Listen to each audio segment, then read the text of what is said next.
Okay, so we continue with our previous topic કે જે આપણે બાકી રહી ગયો હતો બરાબર આઈડીઈ આપણે સમજતા હતા .NET ફ્રેમવર્કમાં. તો આઈડીઈ શું છે તો કે ફર્સ્ટ ઓફ ઓલ આપણે .NET ફ્રેમવર્કમાં જે જોયું હતું બરાબર આપણે આર્કિટેક્ચર .NET ફ્રેમવર્કનું સ્ટડી કર્યું હતું ખાસ બધાને યાદ રાખવાનું છે બરાબર જે લેયર્સ આપણે 6 લેયર્સ સ્ટડી કર્યા હતા ક્લિયર એ બધાને યાદ જ હશે almost. Then after we study about CLR બરાબર CLR in detail આપણે જોયું કે CLR ની જે ફંક્શનાલિટીઝ છે તો આ this 7 kind of different functionalities કે જે CLR પ્રોવાઈડ કરે છે અને આ સિવાયની પણ ઘણી બધી ફંક્શનાલિટીઝ છે બરાબર કે જે CLR હેન્ડલ કરશે .NET ફ્રેમવર્ક ની અંદર ક્લિયર. તો સૌથી પહેલા આપણે CLR ની બધી ફંક્શનાલિટીઝ જોઈ હતી. then after we study about we move to the IDE. IDE ની અંદર આપણે લેઆઉટ સ્ટડી કર્યું હતું એમાં મેનુ બાર હતું પછી સ્ટાન્ડર્ડ ટૂલ બાર હતું and after as a left hand સાઈડમાં as a bit મિડલ લેયરમાં as a ટૂલ બોક્સ આપણે લેતા હતા as a સેન્ટર સ્ક્રીન તરીકે આપણે ફોર્મ ડિઝાઇનર છે કે જેની અંદર ડિઝાઇન અને કોડ બંને પાર્ટ્સ તમને જોવા મળશે બરાબર. અહીંયા તમે જોશો અત્યારે ડિઝાઇન પાર્ટ એક્ટિવેટ છે બરાબર અહીંયા થોડુંક ડાર્ક થયેલું દેખાશે. પછી જો તમે આ ફાઇલ ઓપન કરશો બરાબર તો સેમ પાર્ટની અંદર જ તમને અહીંયા કોડ વ્યૂ દેખાડશે. ટૂલ બોક્સમાંથી તમે બધા જે લેઆઉટ ટૂલ્સ છે એ બધા તમે અહીંથી ડ્રેગ એન્ડ ડ્રોપ કરીને આની અંદર તમે એઝ અ ડિઝાઇનર પાર્ટ હશે ફોર્મ ડિઝાઇનર બરાબર ત્યારે તમે બધા ટૂલ્સનો યુઝ કરી શકશો clear. Then after V study about the server explorer. Server explorer ક્યારે કામ આવશે તો કે ઈ જે પાર્ટ છે બરાબર એ તમને ક્યાં દેખાડશે તો કે as a bottom of the IDE બરાબર બોટમ ઓફ ધ આઈડીઈ. હવે સર્વર એક્સપ્લોરર ની અંદર આપણે બીજા એના કયા કયા નામ છે તો કે એક તો એરર એક્સપ્લોરર સર્વર એક્સપ્લોરર અને એરર વિન્ડો પણ તમે કહી શકો બરાબર. તો ત્રણ નામ છે ડિફરન્ટ કાઇન્ડ ઓફ 3 નેમ્સ બરાબર કે જેની અંદર ડેટાબેઝ રિલેટેડ કનેક્શન્સની જે કંઈ એરર હશે અથવા તો જે કનેક્શન સક્સેસફુલ થઈ ગયું છે ઈ નોટ્સ બરાબર errors different kind of error કે જે તમારે અહીંયા ફોર્મ ડિઝાઇનરમાં આવતી હશે એ એરર્સ તમને અહીંયા દેખાડશે clear. Then after next tool is a property window બરાબર કે પ્રોપર્ટી વિન્ડો જે છે એ શું કરશે તો કે એઝ અ રાઈટ સાઈડમાં બોટમ સાઈડમાં તમને અહીંયા જોવા મળશે બરાબર પ્રોપર્ટી વિન્ડો. તો એ જે પ્રોપર્ટી વિન્ડો છે એ શું કામ કરશે તો કે જી લેયર અથવા તો જી ફોર્મ ડિઝાઇનરમાં જે કંટ્રોલ સિલેક્ટ હશે જેમ કે ફોર્મ સિલેક્ટ છે અત્યારે આખું ફોર્મ તો ફોર્મની પ્રોપર્ટી અહીં દેખાડે છે કે ફોર્મ એનું નેમ શું છે તો કે ફોર્મ 1 છે એનું લેંગ્વેજ ડિફોલ્ટ છે પછી લોકડ તો કે ફોલ્સ છે એટલે કે અનલોક છે અત્યારે ફોર્મ છે વેલિડેશન તો કે ટ્રુ છે બરાબર. તો different kind of related to form any tools બધા તમને જોવા મળશે રિલેટેડ ટુ ફોર્મ. જી કંટ્રોલ સિલેક્ટ હશે જેમ કે અહીંયા આપણે કાંઈ બટન કે ટેક્સ્ટ બોક્સ કે જે કાંઈ આપણે એડ કરશી બરાબર એને આપણે સિલેક્ટ કરશી બરાબર તો પર્ટિક્યુલર ઈ બટનનું જ તમને પ્રોપર્ટી જોવા મળશે ક્યાં તો કે એની પ્રોપર્ટી વિન્ડોની અંદર કે જે તમારું right hand side as a down બરાબર બોટમમાં તમને ઈ પ્રોપર્ટી વિન્ડો જોવા મળશે clear.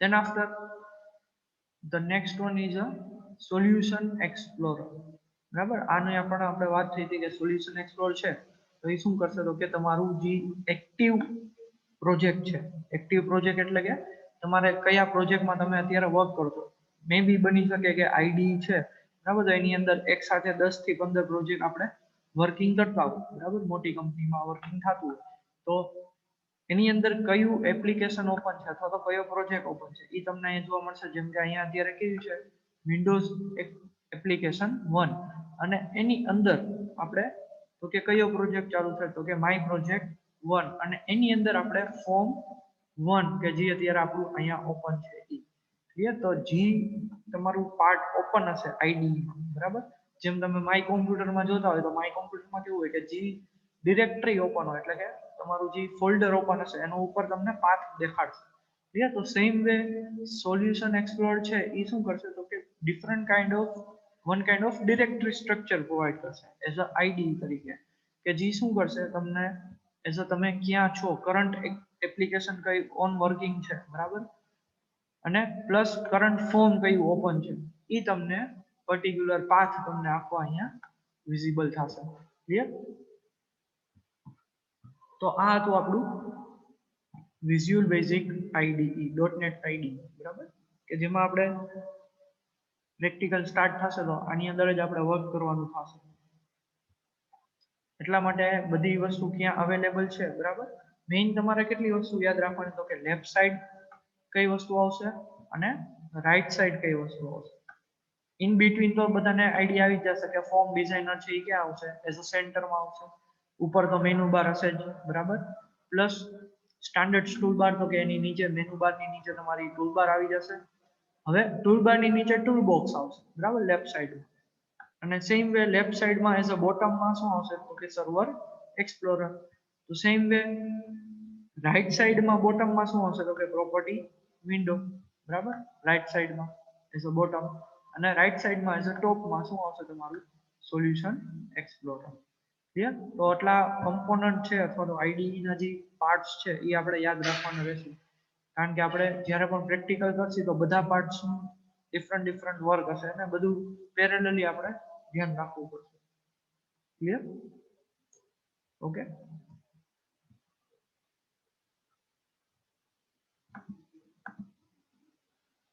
just a minute student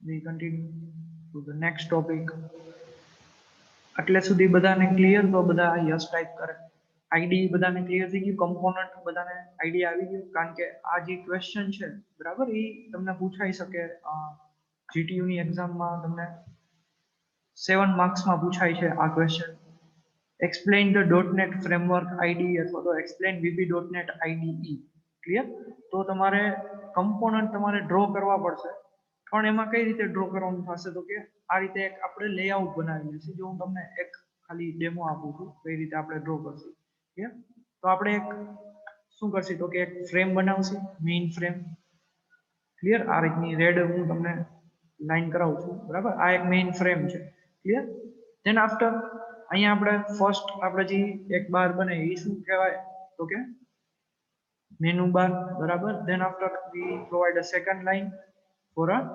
standard toolbar ST short form લખું છું બરાબર સ્ટાન્ડર્ડ ટૂલબાર ધેન આફ્ટર તો કે અહીંયા આપણે લેફ્ટ હેન્ડ સાઈડમાં બે પાર્ટ્સ પડે છે બરાબર તો એક પાર્ટ કયો હશે તો કે આ ટૂલ બોક્સ છે બરાબર અહીંયા ટૂલ બોક્સ ટીબી બરાબર પછી તો કે જે વચ્ચેનો પાર્ટ છે એ શું રહેશે તો કે ફોર્મ ડિઝાઇનર એફડી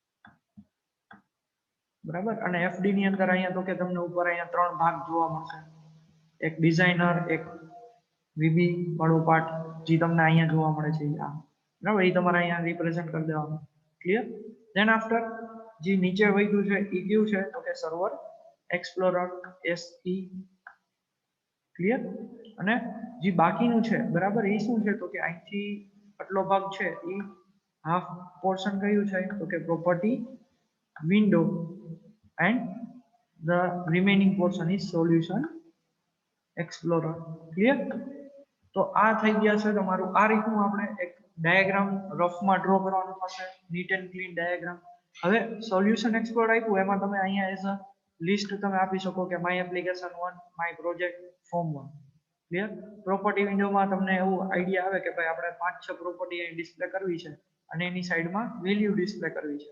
તો 5-6 પ્રોપર્ટી તમારે ડિફોલ્ટ જે હોય એ યાદ રાખી લેવાની, એટલે તમને એ પણ અહીંયા તમે લખી શકશો. ક્લિયર? આ રીતે. ધેન આફ્ટર સર્વર એક્સપ્લોરરમાં કંઈ આપણે લખવાની જરૂર નથી, કારણ કે એને પણ આપણને બ્લેન્ક આપેલું છે. અથવા તો તમે અહીંયા કંઈ error 1 error 2 કરીને એ રીતના મેસેજ તમે પ્રોવાઈડ કરી શકો. ડિફરન્ટ કાઇન્ડ ઓફ ટૂલબોક્સમાં તમારે 5 થી 7 ટૂલબોક્સ યાદ રાખી, ટૂલ્સ યાદ રાખીને આની અંદર તમે લખી શકો કે આટલા ટૂલબોક્સ આની અંદર એક્સેટ્રા લાસ્ટમાં તમે etc કરીને છોડી દો તો ચાલે. પછી મેનુ બારમાં તો કે તમને જે 5-6 મેનુ યાદ હશે, બરાબર, એ તમે લખી નાખો તોય ચાલશે.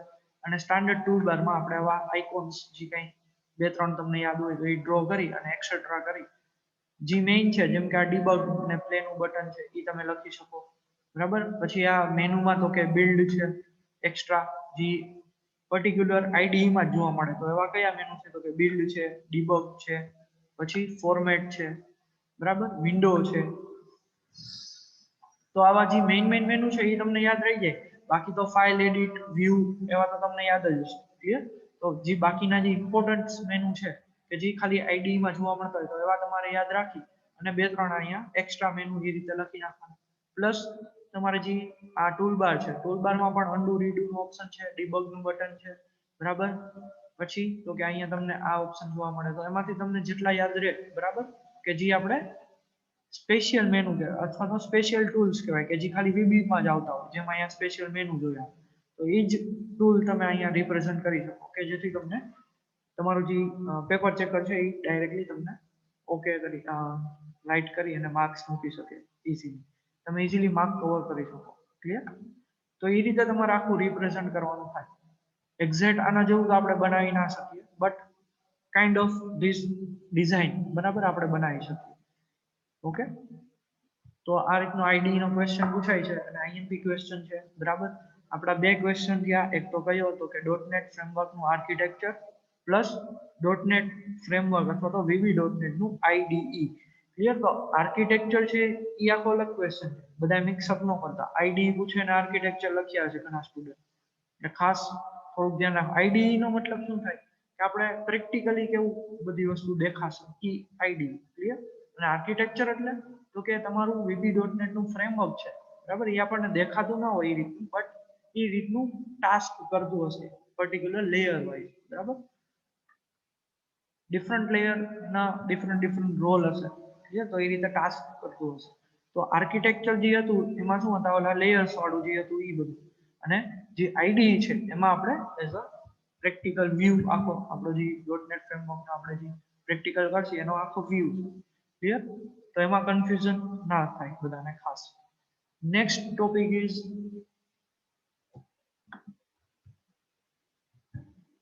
હવે આપણે મૂવ થશે તો કે આખી આપણી VB.NET અથવા તો VB એટલે કે વિઝ્યુઅલ બેઝિક લેંગ્વેજ ની અંદર. હવે લેંગ્વેજ છે, જેમ આપણી સી લેંગ્વેજ છે, જાવા છે, બરાબર, .NET છે, સોરી ASP.NET છે, PHP છે, તો ડિફરન્ટ કાઇન્ડ ઓફ લેંગ્વેજ હશે. તો સેમ વે VB પણ શું છે? One kind of language. હવે લેંગ્વેજ કેવી છે તો કે not a object oriented, not a procedure oriented, it's a based on the event oriented, બરાબર, અથવા તો ઇવેન્ટ રિલેટેડ તમારી જે લેંગ્વેજ છે એ વર્ક કરશે, અથવા તો ઇવેન્ટ ઓરિએન્ટેડ લેંગ્વેજ કહેવાય, બરાબર. તો ઇવેન્ટ ઓરિએન્ટેડ નો મતલબ શું થાય તો કે કાંઈ પણ યુઝર છે, બરાબર, એ કાંઈ પણ ઇવેન્ટ કરે. ઇવેન્ટ એટલે કે તમે કાંઈ પણ પ્રોસેસ અથવા તો કાંઈ પણ માઉસ નું ક્લિક કરો, બરાબર, અથવા તો તમે માઉસ ડ્રેગ કરો, ડ્રોપ કરો, કાંઈ પણ વસ્તુ ડ્રેગ એન્ડ ડ્રોપ કરો, બરાબર, ક્લિક કરો છો, પછી તો કે રાઈટ ક્લિક કરો છો, એ પણ એક ડબલ ક્લિક કરો છો, એ પણ એક ઇવેન્ટ છે. તો ડિફરન્ટ કાઇન્ડ ઓફ આપણે ઘણી બધી ઇવેન્ટ કરતા હોય, બરાબર, કે કોમ્પ્યુટર અથવા તો યુઝર ઇન્ટરફેસ સાથે કંઈક આપણે કંઈક પ્રોસેસ કરતા હોય, બરાબર, તો એને શું કહે છે તો કે ઇવેન્ટ કહેવાય. અને VB છે એ કેના રિલેટેડ આખી લેંગ્વેજ થાય તો કે ઇવેન્ટ ઓરિએન્ટેડ લેંગ્વેજ થશે. ક્લિયર? પણ ઇવેન્ટ ઓરિએન્ટેડ તો થશે, બટ એની અંદર ઓપ્સ ના કન્સેપ્ટ પણ થોડા ઘણા ઇન્ક્લુડ થશે, બરાબર. એટલે કે ઓબ્જેક્ટ ઓરિએન્ટેડ પણ થોડા કન્સેપ્ટ એ VB ની અંદર આવે છે. ક્લિયર? તો VB માં સૌથી પહેલા આપણે ગમે લેંગ્વેજ શીખી તો એના ક્યાંથી આપણે સ્ટાર્ટ કરવું તો કે એના ડેટા ટાઈપ્સ. ક્લિયર? તો ડેટા ટાઈપ છે તો આપણે ગમે કંઈક વેરિયેબલ ડિક્લેર કરવો હોય, બરાબર, તો એની સાઇઝ કેટલી, એની મેમરી કેટલી એલોકેટ થશે, એટલે કે એની એઝ અ ફિઝિકલ સાઇઝ કેટલી છે, પ્લસ સાઇઝ પછી તો કે એ કઈ વેલ્યુ સ્ટોર કરી શકે, જેમ કે ફ્લોટિંગ પોઈન્ટ વાળી વેલ્યુ સ્ટોર કરી શકે, કેરેક્ટર સ્ટોર કરી શકે, કે પછી સ્ટ્રિંગ સ્ટોર કરી શકે, કે પછી એરે સ્ટોર કરી શકે, કે ઓબ્જેક્ટ સ્ટોર કરી, કેટલી બધી વસ્તુ આપણે કઈ વસ્તુ સ્ટોર કરી શકે. તો એના માટે ડેટા ટાઈપ્સ હશે, બરાબર. બે વસ્તુ ડેટા ટાઈપ ડિફાઇન કરે, એક તો વેરિયેબલની સાઇઝ, બીજી વસ્તુ તો કે વેરિયેબલ કયો ટાઈપનો ડેટા સ્ટોર કરશે, બરાબર. ડેટા ટાઈપથી બે વસ્તુ ડિસાઇડ થશે. હવે VB ની અંદર કેટલા ટાઈપ્સ છે, તો કે મેઇનલી 5 ટાઈપ્સ છે, બરાબર. કેટલા ટાઈપ્સ છે? Mainly 5. Integral type, floating point type, decimal type, boolean type અને ડેટ ટાઈપ, બરાબર. ડેટ કે જેથી આપણે આપણી જે ડેટ છે, સિસ્ટમ ડેટ, એ આપણે સ્ટોર કરી શકીએ. હવે પેલું છે ઇન્ટિજરલ ટાઈપ. હવે એની અંદર કે આવશે તો કે ઇન્ટિજર ની અંદર ઘણા બધા ડિફરન્ટ ડેટા ટાઈપ્સ આવશે. તો કે શોર્ટ બાઇટ, બરાબર. સૌથી પહેલું શું છે તો કે શોર્ટ બાઇટ, એસ બાઇટ, બરાબર, જેને આ રીતે તમે ડેટા ડિક્લેર કરી શકો એસ બાઇટ થી, જેમ આપણે સી લેંગ્વેજમાં INT a equal to 10 એ રીતે ડિક્લેર કરતા. તો same way s byte a equal to something value.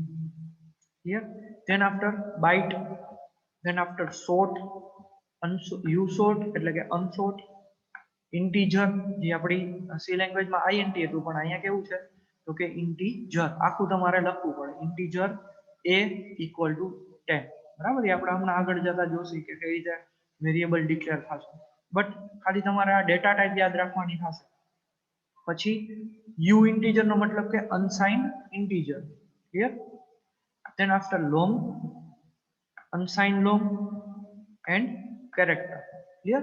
તો આટલા ડેટા ટાઈપ છે કે જે ઇન્ટિજરલ માં આવશે, બરાબર. ઇન્ટિજરલ ની અંદર એને કેરેક્ટર પણ ઇન્ક્લુડ કર્યું છે, પણ કેરેક્ટર એકચ્યુઅલમાં કેવી ડેટા ટાઈપ થશે? સ્ટ્રિંગ અથવા તો કેરેક્ટર ડેટા ટાઈપ થશે, ક્લિયર. કે જે આની અંદર સ્પેશિયલ ઓપ્શન આપેલો નથી, સ્પેશિયલ 5 ડેટા ટાઈપમાં, ક્લિયર. તો તમે એઝ અ કેરેક્ટર ને એઝ અ નવું આપીને અહીંયા તમે એમ લખી શકો કે સ્ટ્રિંગ ટાઈપ ST, બરાબર. અહીંયા શોર્ટમાં હું લખું છું સ્ટ્રિંગ ટાઈપ, અને એની અંદર just a minute student,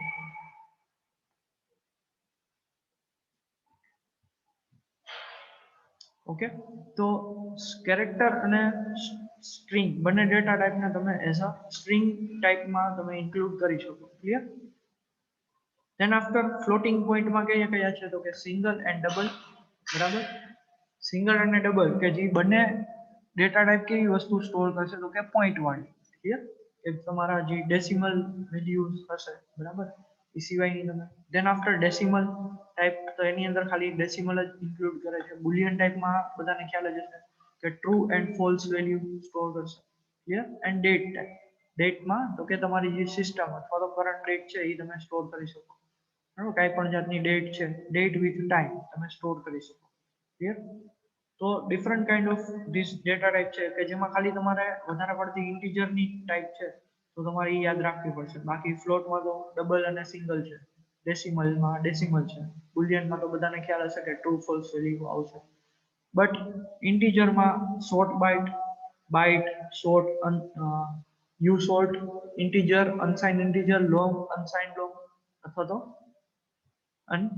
character, એટલે સ્ટ્રિંગ અથવા તો કેરેક્ટર. તો આટલી જે ડેટા ટાઈપ છે, બરાબર.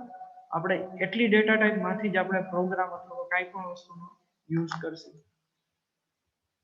ક્લિયર. ડેટા ટાઈપ્સ બધાને આઈડિયા આવી ગયો કયા કયા ટાઈપની ડેટા ટાઈપ હશે? મેઇનલી આપણે ઇન્ટિજર અને ડેસિમલ વેલ્યુનો યુઝ થશે, ઇન્ટિજર અને ડેસિમલ ટાઈપ, અને character, integer, character and the floating point, બરાબર. અને આ બેનો રેરલી યુઝ થશે, બુલિયન વેલ્યુ છે અને ડેટ ટાઈપ છે, બરાબર. એનો તો મેઇનલી તમારે આટલી જ યાદ રાખવાની થશે જ્યારે આપણે પ્રેક્ટિકલ કરશું. બટ તમારે જો ક્વેશ્ચન પૂછાય તો તમારે આ બધી લિસ્ટ આઉટ કરવી પડશે, બરાબર. કે અનસાઇન ઇન્ટિજર છે, લોંગ છે, અનસાઇન લોંગ છે, કેરેક્ટર છે, બરાબર સ્ટ્રિંગ છે તો એ બધી વસ્તુ તમારે રિપ્રેઝન્ટ કરવી પડશે ઓકે યસ હવે અહીંયા આપણી ડેટા ટાઈપ છે જસ્ટ પેલા બધું ક્લિયર ઓકે હા હવે ટોટલ આપણી ડેટા મેઇન ડેટા ટાઈપ્સ કેટલી છે તો કે ડેસિમલ બુલિયન ડેટ ફ્લોટ અને ઇન્ટીજર ટોટલ આપણી પાસે કેટલી છે 5 types of 5 main data types છે બરાબર હવે પાંચેય મેઇન ડેટા ટાઈપમાંથી તો કે કઈ ડેટા ટાઈપ કઈ વેલ્યુ સ્ટોર કરશે એના ઉપરથી એને આ 5 ડિફરન્ટ ટાઈપ્સ એને ડિરાઈવ કર્યા છે ક્લિયર તો પેલું ઇન્ટીજર છે એ શું કરશે તો કે નોર્મલ વેલ્યુ સ્ટોર કરશે બધાને ખ્યાલ જ છે બરાબર કે જે સિમ્પલ વેલ્યુ છે વિધાઉટ એની ફ્લોટિંગ પોઈન્ટ બરાબર એ જ વેલ્યુ આની અંદર સ્ટોર થશે પણ character as a we can't consider as a integer બરાબર તો એની એઝ અ તમારે નવી ડેટા ટાઈપ ડિફાઇન કરવી પડે કે જેની ડેટા ટાઈપ કઈ હશે સ્ટ્રિંગ બરાબર તો એ તમે કેરેક્ટર એની અંદર તમે ઇન્ક્લુડ કરી શકો then after ફ્લોટિંગ પોઈન્ટ છે ફ્લોટિંગ પોઈન્ટ શું કરશે તો કે તમારી સિંગલ અને ડબલ બરાબર ડબલ એટલે ફ્લોટિંગ આની અંદર ફ્લોટ કરીને ડેટા ટાઈપ છે વીવી જેમ આપણે સી લેંગ્વેજમાં ફ્લોટ અને ડબલ બે ડેટા ટાઈપ હતા કે જેની સાઇઝ ડિફરન્ટ હતી ફ્લોટ હતી તો 4 બાઇટ હતી ડબલ હતી તો 8 બાઇટ હતી ક્લિયર તો ડબલમાં થોડુંક વધારે વેલ્યુ તમે સ્ટોર કરી શકો ડિજિટ આંકડા થોડાક વધારે સ્ટોર કરી શકો પોઈન્ટ પછીના બટ આની અંદર વીબીમાં કેવું છે કે ફ્લોટિંગ પોઈન્ટ કે છે બટ એની અંદર ડેટા ટાઈપ કેટલી આવશે ઓનલી સિંગલ અને ડબલ તો આપણે બે જ ડેટા ટાઈપનો યુઝ કરી શકીએ સિંગલ એટલે કે જે નોર્મલ આપણે સી લેંગ્વેજમાં ફ્લોટ હતું એના જેવું વર્ક કરશે ઓછી સાઇઝમાં વર્ક કરશે બરાબર અને ડબલ હશે તો એ વધારે સાઇઝ અલોકેટ થશે જેમ કે આની અંદર ડબલ છે એ 16 બાઇટનું છે બરાબર અને સિંગલ છે એ કેટલું છે તો કે 8 બાઇટ ક્લિયર તો આ રીતે તમારો ડિફરન્સ પડશે સિંગલ અને ડબલમાં ક્લિયર then after ડેસિમલ છે તો એની પણ સાઇઝ કેવડી થઈ જશે થોડીક લાર્જ હોઈ જશે 16 બાઇટ બરાબર બાકી ઉપર જે ઇન્ટીજરમાં ડેટા ટાઈપ છે બધી બરાબર એની મેક્સિમમ કેટલી બાઇટ હશે સાઇઝ હશે તો કે મેક્સિમમ 8 બરાબર લોંગ અને એની 8 જ હશે ઇન્ટીજરની અને અનસાઇન ઇન્ટીજરની 4 બાઇટ હશે બરાબર યુ શોર્ટ અને શોર્ટની 2 બાઇટ્સ હશે બરાબર અને બાઇટ અને શોર્ટ બાઇટની 1 બાઇટ હશે બરાબર તો આ રીતે તમે ડેટા ટાઈપ્સની સાઇઝ છે એના ઉપરથી તમે ડિસાઇડ કરી શકો કે આપણે કેવડો ડેટા છે તો આપણે કઈ ડેટા ટાઈપ યુઝ કરવી લોંગ કરવી ઇન્ટીજર કરવી ડબલ કરવી ડેસિમલ કરવી કઈ આપણે વસ્તુ યુઝ કરવી ક્લિયર then after boolean છે તો એની અંદર ટ્રુ અને ફોલ્સ કે જેની સાઇઝ કેવડી હશે 1 byte 1 bit only not a byte બરાબર 1 બીટ એટલે કે જેમ આપણે 1 બાઇટ કે એટલે કે એની અંદર 8 બીટ્સ હશે બરાબર તો સેમ વે ટ્રુ ફોલ્સ છે બુલિયન વેલ્યુ તો એની અંદર ખાલી એક જ બીટ હશે 0 ઓર 1 બરાબર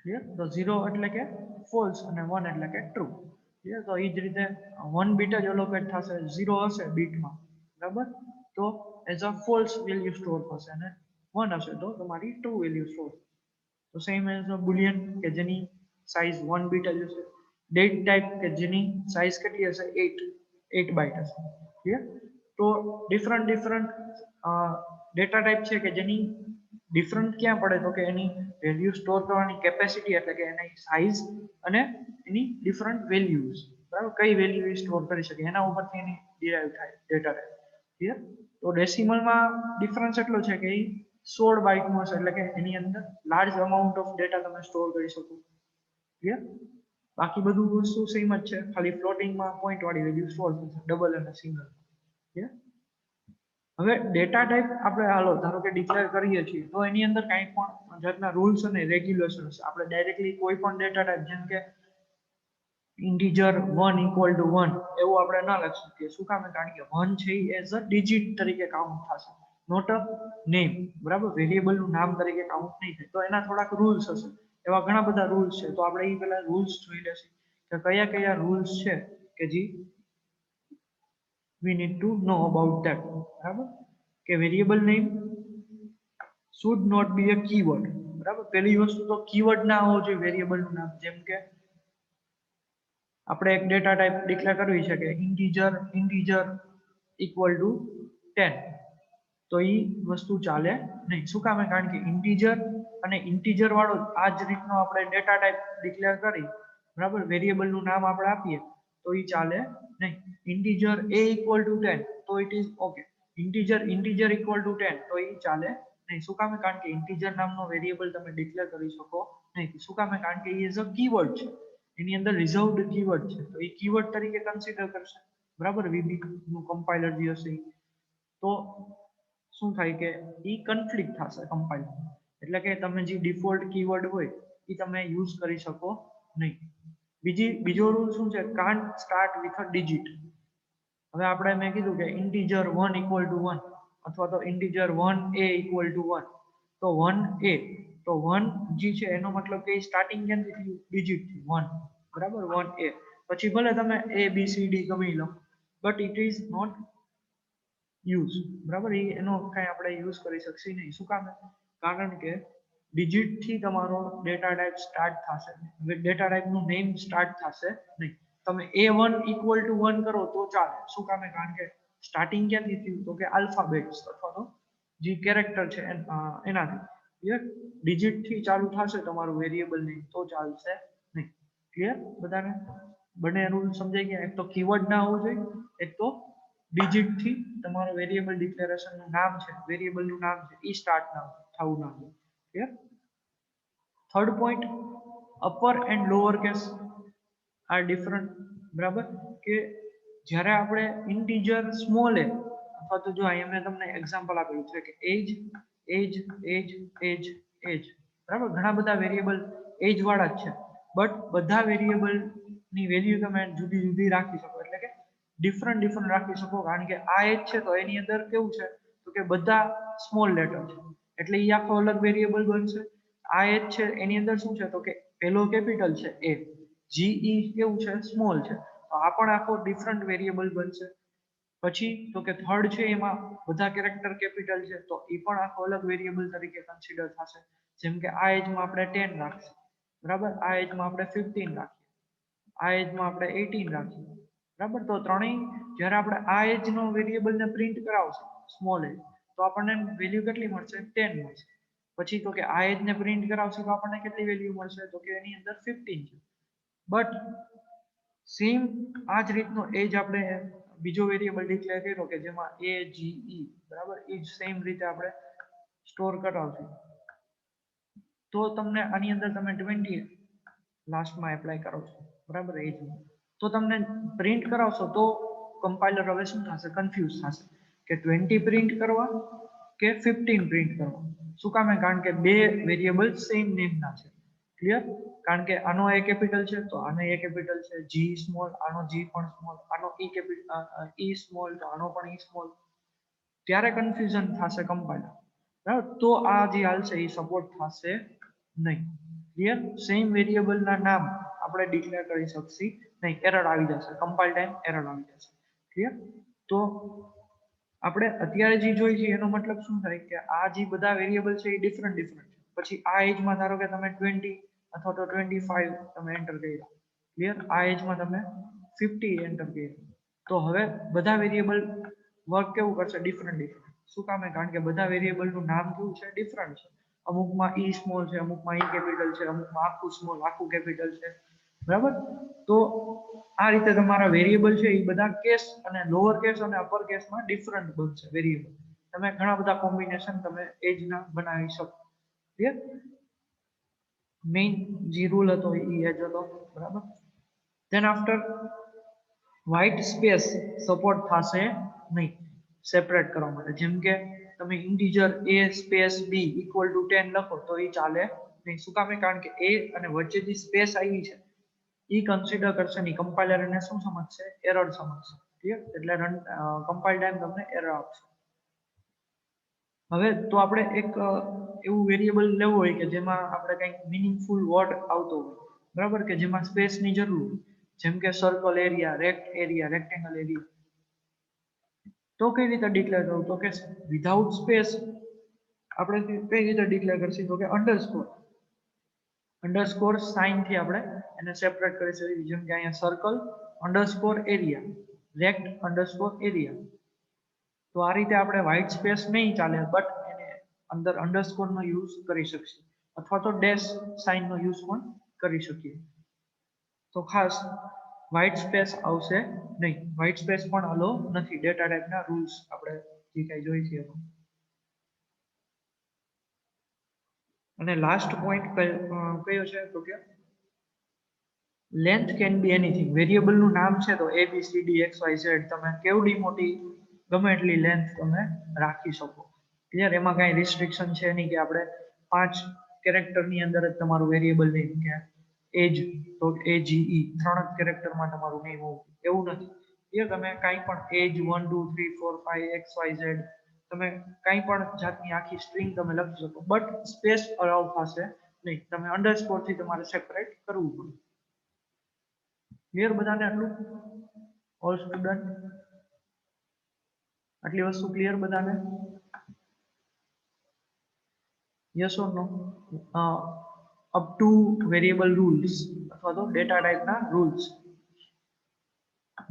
ઓકે, ઓલમોસ્ટ બધાને ક્લિયર છે. કયા કયા ડેટા ટાઈપ આવશે એ જોઈ લીધું. એની અંદર ડેસિમલમાં અને ઇન્ટીજરમાં અને કેરેક્ટરમાં ઘણાને ડાઉટ હતા, એ પણ આપણે સોલ્વ કર્યા. પ્લસ આપણે ડેટા ટાઈપના રૂલ્સ જોયા. ક્લિયર? રૂલ્સમાં ખાલી તમારે 5-6 પોઈન્ટ છે જે યાદ રાખવાના. પેલું તો કીવર્ડ ના હોવો જોઈએ, બીજું ડિજિટ થી સ્ટાર્ટ ના થવું જોઈએ, ત્રીજું તો કે અપર લોઅર કેસના જે વેરિયેબલ હશે એ ડિફરન્ટ વર્ક કરશે. બરાબર? પછી એનો એક્ઝામ્પલ આ રીતના આપી દેવાના, કેપિટલ સ્મોલ કરીને. બરાબર? પછી તો કે વ્હાઇટ સ્પેસ જે છે એ હાલશે નહીં, ઇન બિટવીન ક્યાંય પણ વ્હાઇટ સ્પેસ ચાલશે નહીં. વ્હાઇટ સ્પેસ ની બદલે આપણે કેનો યુઝ કરશું તો કે underscore sign. Clear? And then after last તો કે વેરિયેબલ ની લેન્થ, ડેટા ટાઈપ ની લેન્થ ગમે એવડી હોઈ શકે. ક્લિયર? હવે આપણે નેક્સ્ટ ટોપિક છે એ આપણે નેક્સ્ટ લેક્ચરમાં અથવા તો નેક્સ્ટ સેશનમાં જોઈ લેશું, કે જેની અંદર જસ્ટ અ મિનિટ. હા, તો નેક્સ્ટ ટોપિક છે એ કયો છે આપણો તો કે વેરિયેબલ ડિક્લેરેશન કઈ રીતે થશે. બરાબર? VB.NET માં. તો એના રિલેટેડ આપણે ઓવરવ્યુ જોઈ લેશું કે કઈ રીતે આપણે વેરિયેબલનું ડિક્લેરેશન કરશું, એની સિન્ટેક્સ શું છે અને એના એક્ઝામ્પલ્સ. બરાબર? આપણે different kind of variable declare કરીને જોશું. બરાબર? તો એ આપણે નેક્સ્ટ લેક્ચરમાં જોઈ લેશું. બટ એની પ્રીવિયસનું જે છે, બરાબર, ડેટા ટાઈપ સુધીના જે રૂલ્સ રેગ્યુલેશન પ્લસ આપણે ડેટા ટાઈપ્સ કયા કયા છે એ વસ્તુ બધાને ક્લિયર હોવી જોઈએ. ઓકે, તો અહીંયા સુધી આપણે રાખીએ આપણો first lecture. Thank you students. હું મીટિંગ એન્ડ કરું છું બધા માટે.